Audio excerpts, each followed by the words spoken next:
Talk to me about impact and outcomes, because I know a lot of nonprofits will say, hey, this is really important work that really needs to be done. These people or these animals or whatever the cause is really need our help. But it's not until you really get into impact and outcomes that you start to touch what people are willing to invest in. It's true. I'm very passionate about what we call the logic model, which is a technical tool that if a nonprofit, if anybody's watching this now and doesn't have a logic model, I implore them to create one.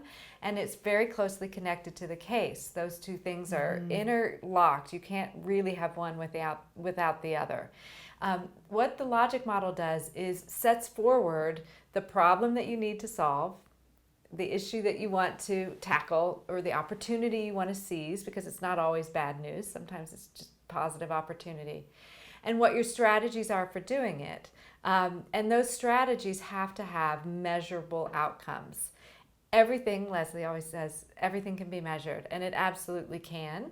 And so we need to be able to, as nonprofits, know that the work we're doing is effective if anybody's going to jump on board. And so outcomes are your short-term measures, and then impact is your long-term measure.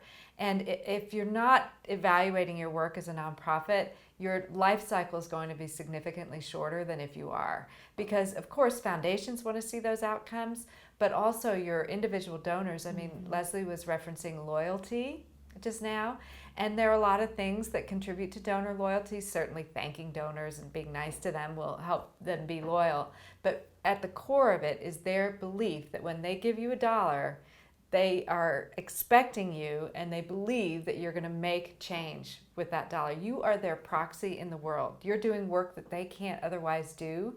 And so your logic model and your case for support are the foundation of being able to prove to those donors year after year after year that you've spent their money well.